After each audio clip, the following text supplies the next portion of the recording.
ఇప్పుడు నేను తీసుకున్నా వాళ్ళ మీద వీళ్ళ మీదకి నెట్టాల్సి వస్తుంది. వాడి ప్రోద్బలం వల్ల నేను తీసుకున్నానండి, లేకపోతే నేను తీసుకోలేదు. ఎక్కడో లేశ మాత్రం నువ్వు తీసుకోవాలని ఉంది కాబట్టి మనం తీసుకోవాలి. సో ఆ విధంగా నువ్వు by the time you leave your body, నేను నా సాక్షి రూపంగా ఉన్నటువంటి పరమాత్మ చెప్పిన విధంగా నేను నడుచుకున్నాను అనేటువంటి ఒక క్లీన్ స్లేట్తో మనం వెళ్ళిపోగలుగుతాం. అదే అంతకంటే సంతోషం ఏం కావాలంటే. కంపారిజన్ చేసామా ఎప్పుడు దుఃఖమే. ఈ ఆశ్రమాన్ని ఇంకో ఆశ్రమంతో కంపేర్ చేసిన, ఇక్కడున్న శిష్యుల్ని ఇంకో శిష్యులతో కంపేర్ చేసిన, ఇక్కడ సేవ చేస్తున్న వాళ్ళు ఇంకో విధంగా సేవ చేస్తున్న వాళ్ళని చూసినా, ఏది చూసినా మనకేదో ఇక్కడేదో లోటుగా ఉన్నట్టు. ఎస్, దీని మొడాలిటీ వేరు, దీని యొక్క ఎయిమ్ వేరు, దీని యొక్క స్థాయి వేరు, దీని యొక్క గొప్పతనం వేరు అనే దృష్టితో నువ్వు పని చెయ్యి, ఎంత అద్భుతంగా మారుతుందో చెప్పు. Never compare with others. అదొకటే ముఖ్యంగా మానవులు అక్కడే మనం దెబ్బతింటాం, కంపారిజన్ విత్ అదర్స్. ఎందుకంటే నేను కూడా చాలా అటువంటివి ఈ మార్గానికి రాకుండా ఉండటానికి ఎన్ని అవరోధాలు ప్రపంచంలో ఉన్నాయో అన్నీ ఎదుర్కొన్నాము. ఎందుకంటే ఎందుకు నీకది అని చెప్తారు. ఇప్పుడు కనకయ్య ఒక్కడే వస్తున్నాడు ఊళ్ళో, వాడికి అవరోధం లేదంటారా? చాలా అవరోధాలు ఉంటాయి, ఎవరికైనా ఉంటాయి.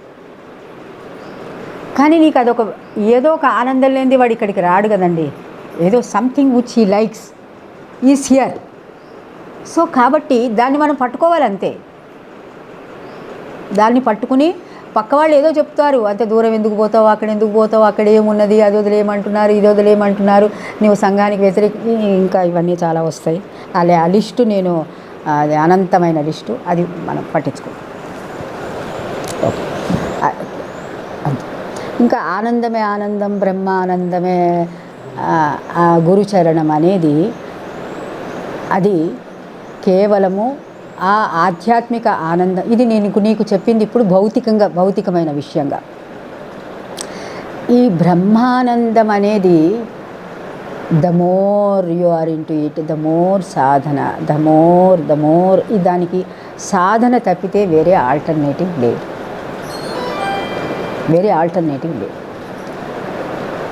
కంప్లీట్గా అంటే how much you are dedicating towards that Sadhana.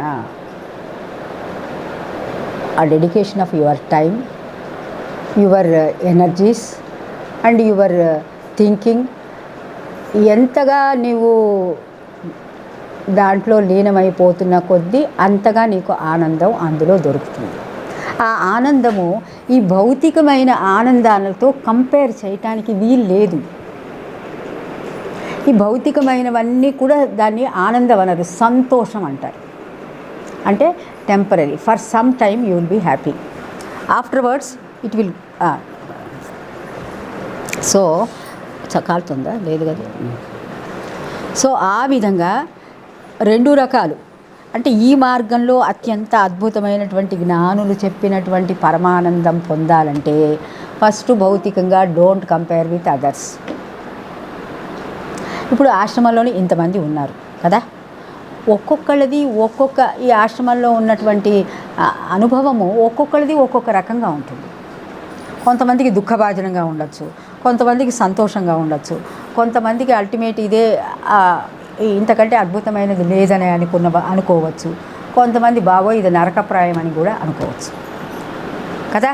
So అంటే నీకు అందులో నువ్వు ఏం కావాలని ఇక్కడికి వచ్చావు, దానిని బట్టి నీ యొక్క అభిప్రాయం మారుతుంది. సపోజ్ ఇక్కడికి వచ్చిందో ఒక స్టేటస్ కావాలని వచ్చావు, ఇక్కడ కొంతమంది కాస్త బాగా ఉన్నవాళ్ళు కూడా ఉన్నారు, వాళ్ళతో నువ్వు లావాదేవీలు పెట్టుకుంటావు. ఆశ్రమంలో ఉన్న వాళ్ళదంతా కూడా పక్కకి వెళ్ళి, ఈ మిగతా ఆశ్రమంలో గురువుగారు కానీ ఎవరైనా చెప్తున్న సత్సంగాలంతా కొద్దిగా సైడ్.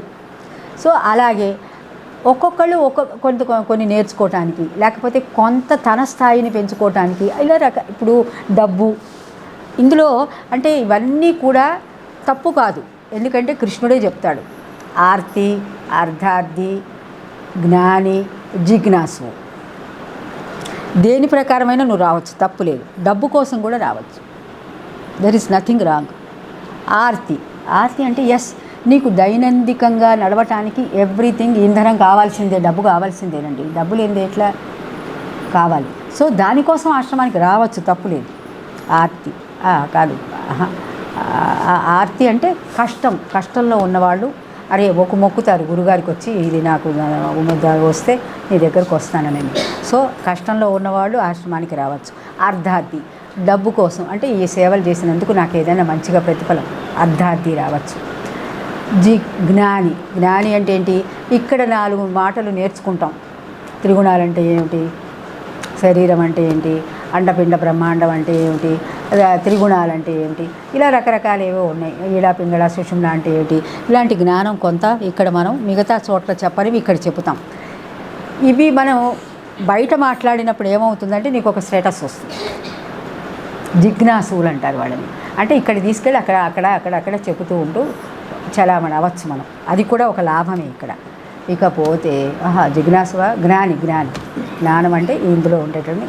ఇకపోతే జిజ్ఞాసు ఏంటి, ఈ ఆశ్రమంలో అసలు ఏమి చెప్పటానికి ఈ ఆశ్రమం మొదలు పెట్టబడింది, అది ఏంటి అల్టిమేట్గా, అది నేను నేర్చుకోవాలనేవాడు జిజ్ఞాసు. వాడు మిగిలిపోతాడు. మిగతా వాళ్ళందరూ కూడా అలా విజిటర్స్ లాగా కొంతమంది ఉండటానికి, కొంతమంది అప్పుడప్పుడు రావటానికి, కొంతమంది ఫ్రీక్వెంట్ విజిట్స్కి. సో ఇది ఏది తప్పు ఒప్పు అని ఖచ్చితంగా అనటానికి వీల్లేదు. నీ యొక్క importance, how you view things, outlook. నలుగురిని యాక్సెప్ట్ చేయమంటాడు కృష్ణుడు. వీడు డబ్బు కోసం వచ్చాడు కాబట్టి వీనికి ఇంటూ మార్కు నో, వాడికి కూడా టిక్ పెట్టాలి. డబ్బు కోసం దుర్మార్గంగా ఏ కూని కోరుకో లేకపోతే లంచగొండితనానికో వెళ్లకుండా ఆశ్రమానికి రావటం ఇట్స్ ఓకే కదా, ఇట్స్ బెటర్ కదా, అవునా కాదా? సో ఆ విధంగా చూసుకోవాలి. కృష్ణుడు అదే అంటాడు, యాక్సెప్ట్. కొంచెము వాడికి భక్తి ఉందంటే వాడి దేనికోసం అన్నారా అని యాక్సెప్ట్. సో ఆర్తి, అర్ధార్థి, జ్ఞాని, జిజ్ఞాసు. జ్ఞాని అంటే జ్ఞానం అంటే జ్ఞానం అంటే విజ్ఞానం చెప్పట్లా నేను, ఇక్కడుండే విషయాలని తెలుసుకుని బయట అందరితో పంచుకుంటూ సంతోషించేవాళ్ళు కొంతమంది ఉంటారు. ఇంకా జిజ్ఞాసు అనేవాడు లైఫ్ నా యొక్క అల్టిమేట్ ఏమై ఉంది, దానికి నేను వెళుతున్నానా లేదా, దీని ద్వారా నేను వెళ్ళగలుగుతున్నానా లేదా అనే ఎయిమ్. అట్లా ఓకేనా?